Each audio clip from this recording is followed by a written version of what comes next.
How are you all? I hope you all are fine. Students, आज हम accountancy का नया लेक्चर लेके आए हैं जो कि बेसिकली हमने पिछली क्लासेस में जो चैप्टर स्टार्ट किया था उसी सीरीज के कंटिन्यूएशन में है। यानी कि हमने पिछली क्लास में अकाउंटिंग कॉन्सेप्ट स्टार्ट कर दिए थे और हमने 3 बेसिक अकाउंटिंग कॉन्सेप्ट जो थे वो स्टडी कर लिए थे। आज हम उन्हीं अकाउंटिंग कॉन्सेप्ट्स का टॉपिक को कंटिन्यू करेंगे।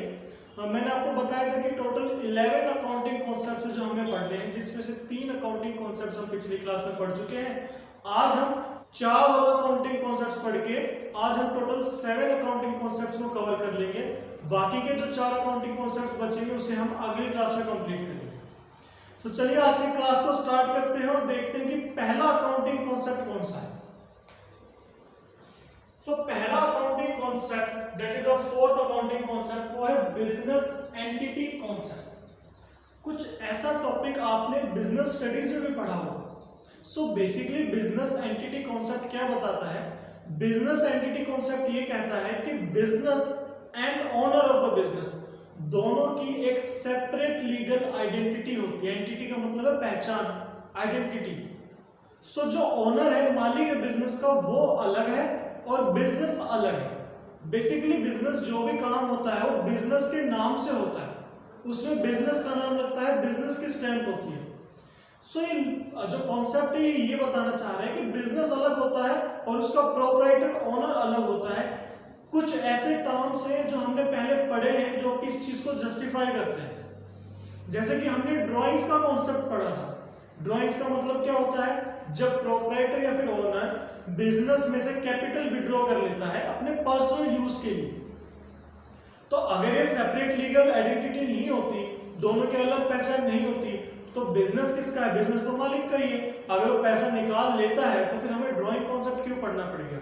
वो drawing concept, interest on drawing, दोनों को पढ़ने के पीछे रीजन यही है कि जो बिजनेस होता है, जब भी हम अकाउंट्स को तैयार करेंगे अकाउंटेंट के लिए, बिजनेस अलग है और उसका मालिक अलग है। बिजनेस अपने नाम से काम करेगा, मालिक अपने जो भी एक्टिविटीज करेगा वो अपने नाम से करेगा। एक कॉन्सेप्ट और आपने इंटरेस्ट ऑन कैपिटल का पढ़ा होगा।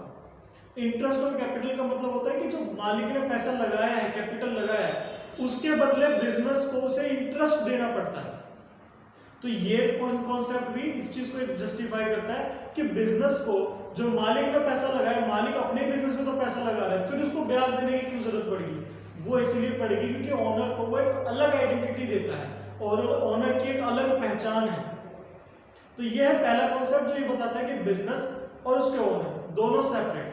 आइए अगला कॉन्सेप्ट देखते हैं क्या है। अगला कॉन्सेप्ट है मनी मेजरमेंट कॉन्सेप्ट। ये हमने अकाउंटेंसी का जब प्रोसेस पढ़ा था उसमें हमने सेकंड पॉइंट पढ़ा था ये कि अकाउंट्स में केवल और केवल वो चीजें रिकॉर्ड की जाएंगी which can be measured in monetary terms. ये कॉन्सेप्ट भी वही बताता है कि अकाउंट्स में नॉन फाइनेंशियल चीजों की कोई जगह नहीं है। दूसरी चीज, अकाउंट्स में चीजों को रिकॉर्ड कर रहे हैं तो रिकॉर्ड एक कॉमन यूनिट में किया जाता है। वो यूनिट है उनकी मॉनेटरी वैल्यू, यानी उनकी कितनी कीमत है उसमें रिकॉर्ड किया जाएगा, रेदर देन द यूनिट्स। हम इस तरीके से रिकॉर्ड नहीं करते कि 10 फर्नीचर खरीद के लेके आए, 20 फर्नीचर खरीद के लेके आए। हम उसकी वैल्यू में बात करते हैं कि 1 लाख रुपए के फर्नीचर खरीदे, 2 लाख के गुड्स बेचे।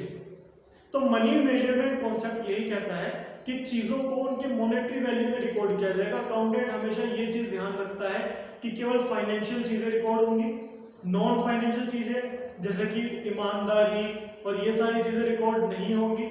जो चीजें रिकॉर्ड हो रही है उन्हें भी अकाउंटेंट एक मॉनेटरी वैल्यू में रिकॉर्ड करेगा।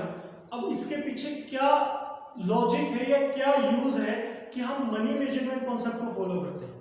वो यूज है कंपैरेटिबिलिटी का। देखिए, अगर फर्नीचर खरीद के ले आए 10 यूनिट और हमने नोट कर दिया कि 10 यूनिट के फर्नीचर खरीदे, हमने नोट कर दिया कि 20 गुड्स बेच दिए, तो हम उसका कंपैरिजन नहीं कर सकते क्योंकि एक कॉमन यूनिट नहीं है कंपैरिजन करने के लिए। और हम कई बार पढ़ चुके हैं कि कंपैरिजन के लिए आइडेंटिकल यूनिट होनी चाहिए। जब हम उनकी मॉनेटरी वैल्यू निकाल लेते हैं तो उसका कंपैरिजन करना आसान होता है। तो चलिए, ये था हमारा सेकंड कॉन्सेप्ट। आइए अब देखते हैं थर्ड कॉन्सेप्ट क्या है। थर्ड कॉन्सेप्ट है अकाउंटिंग पीरियड कॉन्सेप्ट। ये कॉन्सेप्ट ये बताता है कि अकाउंटिंग जो की जाती है, अकाउंट्स प्रिपेयर किए जाते हैं, वो एक स्पेसिफिक टाइम पीरियड के लिए किए जाते हैं, जो कि जनरली 1 साल का होता है। और वो 1 साल का भी कौन सा होता है? 1 अप्रैल से 31 मार्च। हमने पिछली क्लास में एक कॉन्सेप्ट पढ़ा था, गोइंग कंसर्न कॉन्सेप्ट। वो कॉन्सेप्ट ये बताता है कि बिजनेस आने वाले कई सालों तक काम करेगा। अब मान लीजिए कोई बिजनेस 10 साल के लिए काम कर रहे हैं, 20 साल के लिए काम कर रहे हैं, और रिजल्ट बिजनेस के खत्म होने पे कैलकुलेट किए जाए, यानी कि अकाउंट्स जब बिजनेस खत्म हुआ है तभी उसके अकाउंट्स तैयार किए जाए, तो उससे मालिक को कोई फायदा नहीं होगा। अगर 10 साल बाद, 20 साल बाद आप अकाउंट्स प्रिपेयर करके रिजल्ट दिखा रहे हो मालिक को, तो उससे क्या फायदा? जो ऑनर होता है, जो मैनेजमेंट होती है, उन्हें अकाउंट्स, उन्हें रिजल्ट जो है वो टाइम टाइम पे चाहिए होते हैं, ताकि वो ये देख सके कि उनका काम अच्छे से हो पा रहा है या नहीं हो पा रहा, क्या कुछ आगे कदम उठाने की जरूरत है।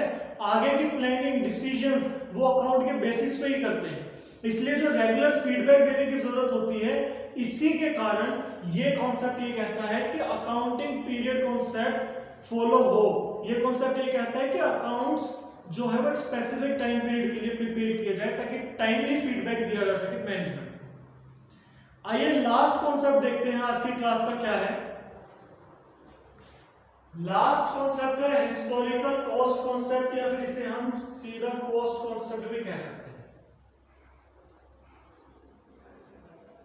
इससे समझते हैं कॉन्सेप्ट क्या कहता है। ये कॉन्सेप्ट ये कहता है कि जब भी हम किसी चीज को अकाउंट्स में रिकॉर्ड करेंगे तो उसकी ओरिजिनल वैल्यू पे रिकॉर्ड किया जाएगा, और हर साल जब भी अकाउंट्स बनेंगे हर साल उसकी ओरिजिनल वैल्यू ही रिकॉर्ड की जाएगी। अब मैं आपको एक एग्जांपल देता हूं, आपको एक बहुत अच्छे से समझ में आएगा। मान लीजिए मैंने 2010 में एक बिल्डिंग खरीदी थी। मैं एक बिजनेसमैन हूं, मैंने अपने काम के लिए एक बिल्डिंग खरीदी थी 2010 में, जिसकी कीमत 1 लाख रुपए की थी। अब मैंने जब 2010 में अपने अकाउंट्स बनाए कंपनी के, तो मैंने इस बिल्डिंग को 1 लाख रुपए में शो कर दिया, जो कि शो भी करना था क्योंकि मैंने 1 लाख रुपए में खरीदी थी बिल्डिंग। लेकिन अब मैं जब 2020 में अकाउंट्स बना, 2020 में इसी बिल्डिंग की कीमत बढ़ के 5 लाख रुपए हो गई। आपको पता है प्रॉपर्टीज की कीमत बढ़ जाती है समय के साथ। 2020 में इसकी कीमत 5 लाख रुपए हो चुकी है। तो ये कॉन्सेप्ट, हिस्टोरिकल कॉस्ट कॉन्सेप्ट, ये कहता है कि अब मुझे 2020 में इसकी कीमत 5 लाख रिकॉर्ड नहीं करनी है। मैंने एक बार जो इसकी कीमत रिकॉर्ड कर दी, जो कि मैंने शुरू में की थी 1 लाख रुपए की, अब मुझे हर साल इसकी वैल्यू 1 लाख रुपए ही दिखानी पड़ेगी।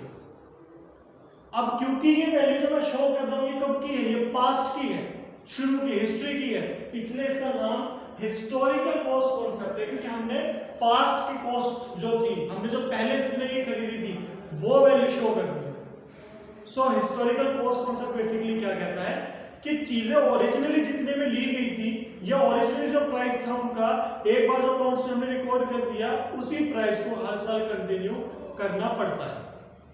हालांकि इसका मतलब ये नहीं कि हम इसकी वैल्यू कम ज्यादा नहीं करेंगे। कुछ कॉन्सेप्ट्स हैं जैसे कि डेप्रिसिएशन है, उससे जो एसेट्स की वैल्यू कम होती है हम वो शो करेंगे। लेकिन जो डेप्रिसिएशन भी लगाएंगे, डेप्रिसिएशन का मतलब मैंने आपको पिछली क्लास में बताया था कि जब एसेट्स की वैल्यू कम हो जाती है उसे बार बार यूज करने से, मैंने आपको एग्जांपल पिछली क्लास में दी थी, हमारे पास कोई बाइक है, नई खरीद के लेके आए, कुछ साल बाद उसकी कीमत कम हो जाएगी, जब हम उसे यूज करते रहते हैं तो उसकी वैल्यू कम हो जाती है। तो हम ये वैल्यू कम करके तो दिखाएंगे, लेकिन वो वैल्यू कम किस पे करेंगे? इस 1 लाख रुपए पे ही करेंगे, ओरिजिनल कॉस्ट पे ही करेंगे। और बिल्डिंग, इस पे डेप्रिसिएशन लगता नहीं है। आगे के कॉन्सेप्ट भी हो सकता है आपको समझ में ना आए। मैं बेसिक ये चीज बताना चाह रहा हूं आपको कि जो कॉस्ट हमने शुरू में रिकॉर्ड कर दी वही रिकॉर्ड होगी बाद में। इसके पीछे लॉजिक क्या है? इसके पीछे लॉजिक ये है कि चीजों की मार्केट वैल्यू कैलकुलेट करना आसान नहीं होता, क्योंकि मार्केट वैल्यू बार बार चेंज होती रहती है। जो चीज डायनामिक होती है, फ्लेक्सिबल होती है, उससे रिकॉर्ड करना मुश्किल होता है। इसलिए हम हिस्टोरिकल कॉस्ट कॉन्सेप्ट को फॉलो करते हैं। एक बार जो वैल्यू रिकॉर्ड कर दी, आगे तक वही रिकॉर्ड होगी। दूसरा फायदा ये होता है कि हम पास्ट रिजल्ट्स को वेरीफाई कर सकते हैं। हम जो पहले के रिजल्ट है, पहले का डाटा है, उसे देख सकते हैं कि कोई चीज ओरिजिनली कितने की परचेज की थी हम। सो बेसिकली ये 4 कॉन्सेप्ट्स पढ़े हमने। बिजनेस एंटिटी कॉन्सेप्ट, जो कि ये बताता है कि बिजनेस और प्रोप्राइटर दोनों की अलग पहचान है। दूसरा ये बताता है कि मनी मेजरमेंट कॉन्सेप्ट की चीजें अकाउंट्स में वही रिकॉर्ड होंगी जो कि एक मॉनेटरी वैल्यू में है। अकाउंटिंग पीरियड कॉन्सेप्ट ये कहता है कि बेसिकली एक फिक्स टाइम पीरियड के लिए अकाउंट्स प्रिपेयर होंगे, और हिस्टोरिकल कॉस्ट कॉन्सेप्ट ये कहता है कि जो ओरिजिनल प्राइस है वही रिकॉर्ड किया जाएगा। ये चार कॉन्सेप्ट्स अकाउंटेंट को अपने माइंड में रखने पड़ते हैं, इसी के हिसाब से वो अकाउंट्स तैयार करता है। जैसे कि अकाउंटेंट मालिक को अलग ट्रीट करेगा, इसलिए interest on capital, interest on drawings देगा, और बिजनेस को अलग ट्रीट करेगा।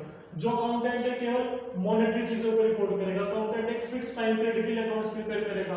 अकाउंटेंट जब भी अकाउंट प्रिपेयर करेगा तो ओरिजिनल वैल्यू को शो करेगा।